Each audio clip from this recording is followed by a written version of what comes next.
Tanel Veenre esitleb täna oma autoriraamatut Käeulatuses. Tanel, tere! Tere! Räägi, kuidas sul sündis see idee?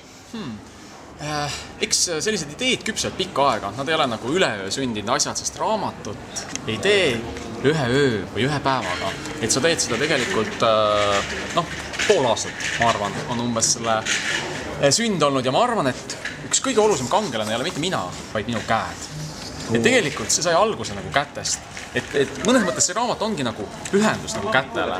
Et kunstnikuna, ehtekunstnikuna, see on nagu teekond, mida ma teen nagu koos oma kätega igapäevaselt. Ja mis ma mõtlesin nagu, et mida kõike need käed on nagu tundnud või näinud.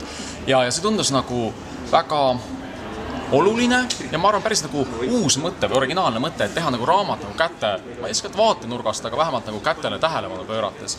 Ma tahan näidata. Ja kes on minu nagu suur iidol on minu vanaema. Siin on minu vanaema käed, kes on 85 aastaseks saab. Ja kes on nagu seda tüüpi inimene, et ükski asi ei ole kunagi raskustele valmistanud. Ta on võimeline, ta võib oma kätega kõike teha, maailma luua. Ja selles mõttes see on nagu see eesmärk või unistus, mille poole minagi nagu püüan. Et minu käed oleks just sama ilusad 85 aastasena. Et see on üks nagu tuummõtteid. Mis me sellest raamatust leiame? Et peale nagu kätte on siin on ka minu sõprade, kolleegide käed, keda ma nagu väga hindan, imetlen, on siin viimase 7 aasta looming ja mõnes mõttes ka sellised, kuidas öelda, meeleolu või inspiratsioonigaleriid, mis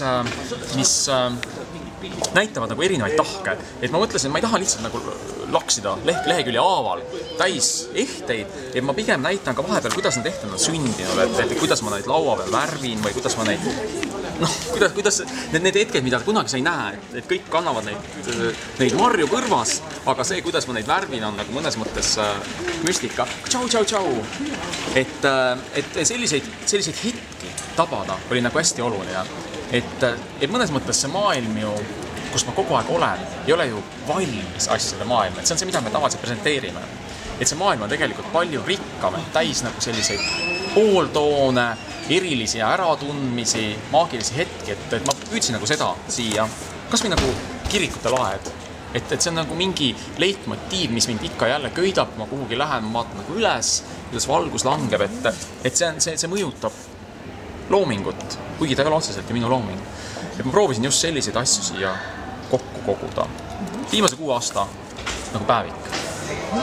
Mainekad kunstikirjastajad põhimõtteliselt väga hoolega valivad seda, kelle loomingut nad kirjastavad. Kuidas sinu koostöö Saksa kunstikirjastajaga sündis?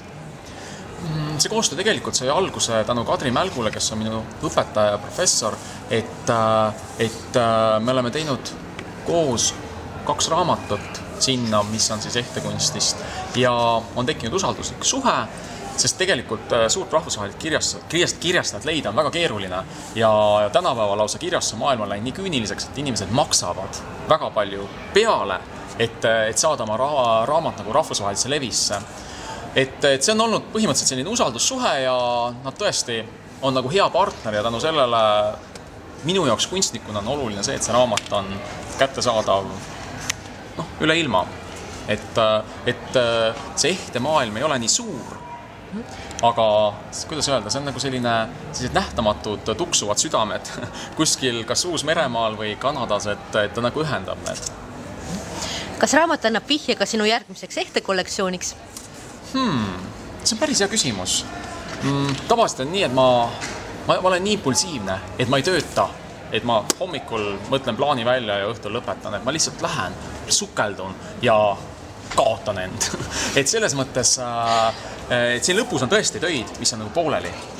Et see, kuhu ma praegu liigun, aga ma ei taha väga rääkida sellest. Et ma arvan, et ma praegu kogun enda, kuna on tulemas tegelikult mitu suurt olulist näitust Brasiilia galeriis ja USA galeriis, et ma valmistan ette, ma tahan nende jaoks teha nagu võimsa sellise, kuidas öelda, body of work, öeldakse nagu, et ma arvan kuskil 8-9 kuu pärast on see nagu valmis.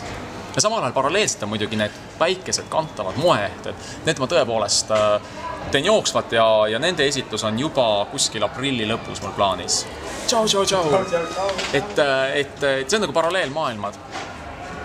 Et ma ei istu päevagi ilma käsi nagu soojaks tegemata. Aitäh! Aitäh, Tanel!